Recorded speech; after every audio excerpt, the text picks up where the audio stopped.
This is Word and the Wild, a one-year Bible adventure with friends. My name is Owen. I am delighted to be your host and your guide, as together we're on this 12-month journey as a podcast plus community where we read the Bible for ourselves, but not by ourselves. Gang, it's week 15. Can you believe it? We're about to pass the 100-day mark on the trail this week. The Wild West chaos of Judges blurs into the background. We zoom in to follow the lives of a string of people who move the plot forward in a major way. Ruth, Hannah, Samuel, David, and more on the horizon this week. So hello and welcome. Man, we're rolling through this journey together. It's not a recap where we feed you bite-sized bits of the Bible. No, this is a fun and freewheeling walk where we watch the story of the Bible unfold like the epic movie as it is. So subscribe here on your favorite podcast platform and go ahead and share this with a friend. I want to say a special welcome to our Word and the Wild Plus community members. Okay, their support of this nonprofit endeavor makes space for all of us here on this Bible reading adventure. They're covering the bills, and we're thankful for you.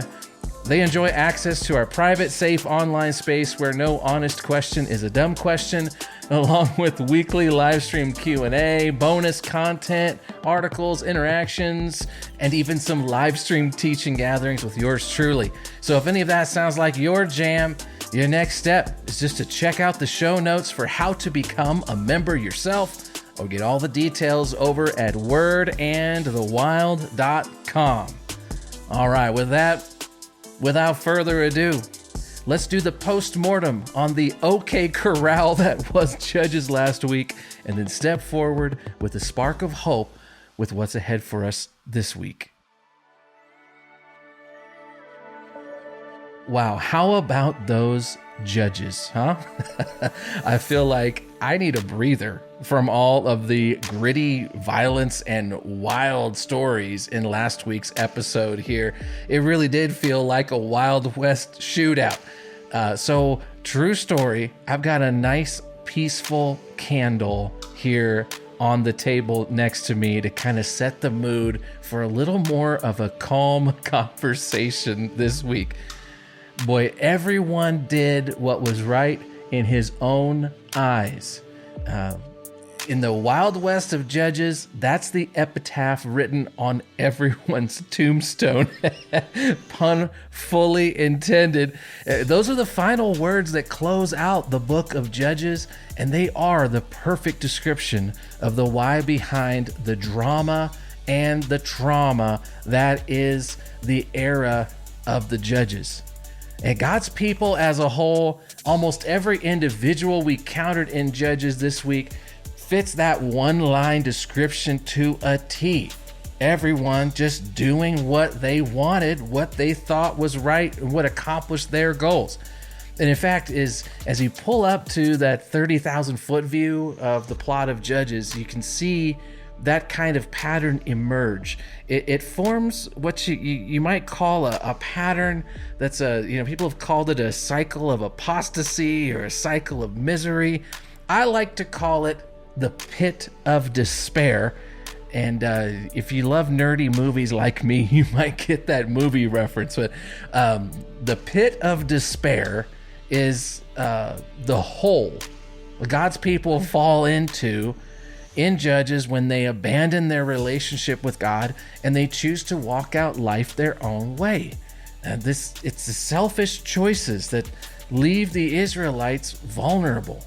And then the cutthroat people groups that the Israelites didn't bother to boot out from the promised land, well, they're just more than willing to seize the opportunity to harass and oppress God's people. But here's the crazy part. Inside of Judges, I don't see that plot line, that cycle, of misery, that the pit of despair. It's not an entirely depressing thing to me, at least how I see it. It's kind of a hopeful thing. Okay, let me explain myself, because when I say it's a hopeful thing, I think about the story of Judges, and I do see hope. It's It's dark down there in the bottom of the pit of despair. Yeah, that's for sure. But there's a little light that flickers down at the bottom of that pit, kind of like this little candle that's flickering on the table next to me. All right. And so let's climb down and take a look in that pit. And if we follow the slide down into the pit of despair, you see a pattern that emerges that looks something like this, including the hopeful spark there down deep at the bottom. Okay, so the first thing you see in this pattern, and it was all throughout Judges, literally just about every time, and one of these stories of a judge emerging to help the Israelites, every time you see it start, it begins with compromise. Right? The Israelites they followed that siren song of the surrounding cultures and entertained the idea that God's way of life isn't the only way to go. And now, just like that, you've got one foot dangling over that pit of despair. Okay, so it starts with compromise.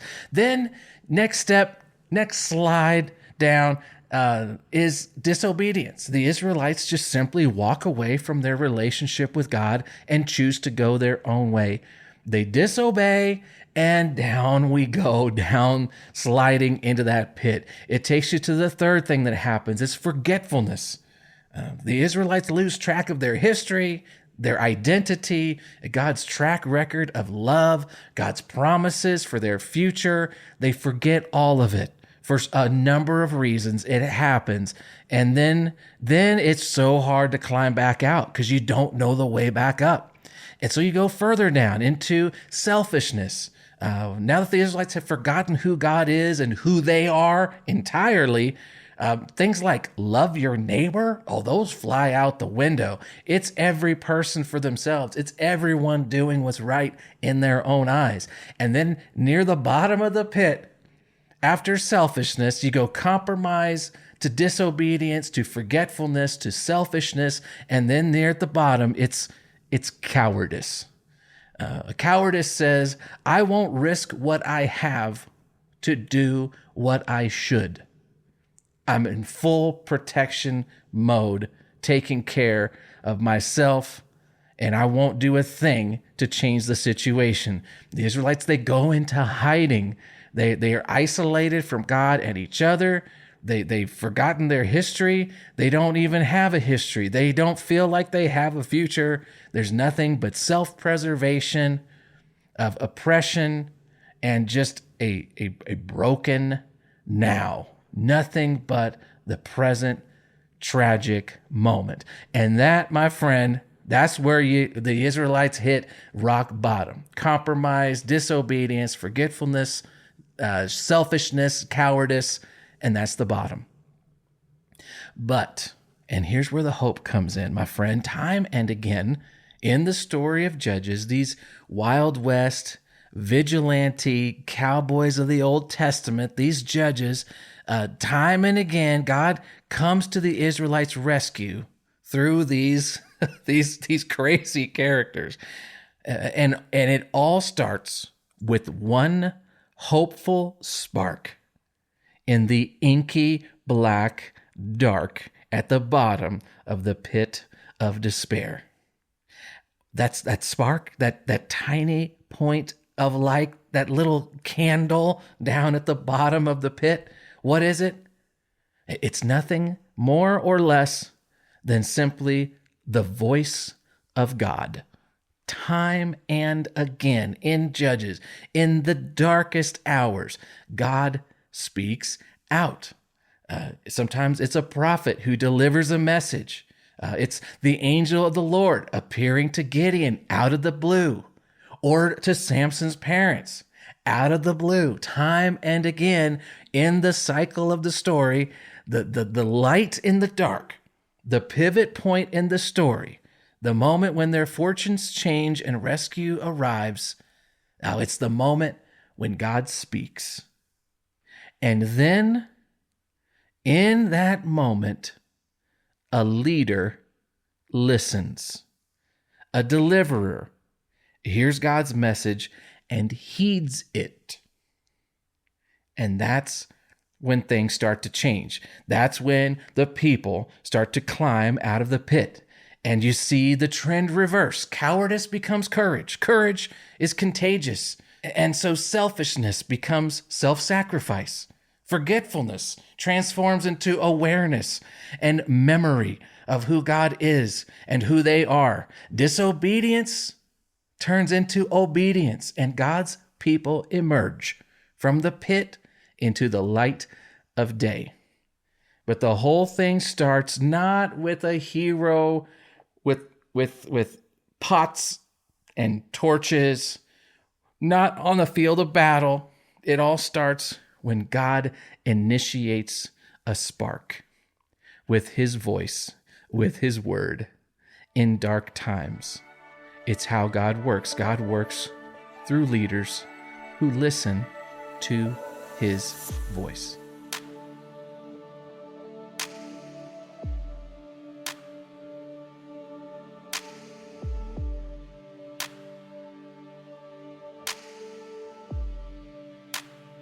Now, a little bit later in our story, we're going to encounter a beautiful, elaborate, artful poem that's all about celebrating the life-giving power of God's voice. It's called Psalm 119. And we're going to get there a little later, but for now, I just want to pull out a couple lines from this poem because I think it summarizes the hope of Judges and the warning that Judges carries so well. The writer of this poem simply says to God, pouring out his heart, he says, "Your word is a lamp to guide my feet and a light for my path." I've promised it once and I'll promise it again. I will obey your righteous regulations. I've suffered much, O Lord. Restore my life again as you have promised. That's Psalm 119, verses 105 to 107. At the bottom of the pit, God's voice is how God's people find their way in the dark and back into the relief and restoration of walking in the daylight of a healthy relationship with God. And that is everything.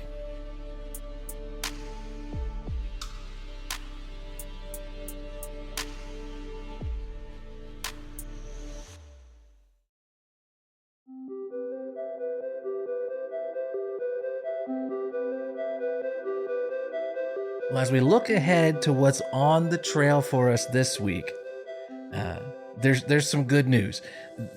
Judges ends with those sad, fateful words, everyone did what was right in their own eyes.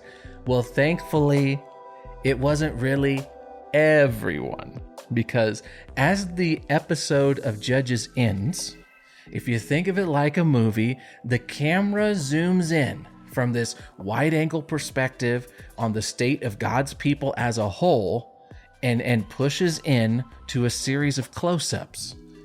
And the chaos of the dark times the Israelites find themselves in, that chaos blurs into the background of some intimate biographies of a faithful, beautiful few. Let me explain what I mean. Since Sinai, we have seen that God's heart has been to take a ragtag bunch of former slaves and create a healthy, stable, unified people who represent him, who show off the goodness of life with him, and who invite others to join in that life of restored relationships with him and with each other. Why? Well, because God's story isn't about the masses, okay?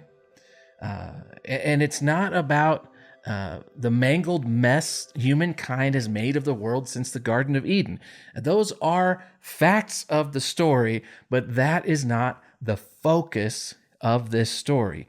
It really is all about God's promise and his plan in the shadow of Eden to rescue his beloved creation and all humankind that carries his image, his beloved most of all. Remember back in Genesis chapter 3, we're going again way, way back, almost to the beginning. Remember when God, he pronounces a curse on the serpent who had deceived and Adam and Eve and lured them into taking that forbidden fruit? Well, there in that curse, God promises the serpent that a reckoning is coming. Someday, one of Eve's descendants will crush the serpent's head. And the story of that promised descendant, the one who will crush the serpent's head, that story of the defeat of what drove a wedge between God and his beloved creation, that is the main plot of this whole wild adventure, okay? God is our main character.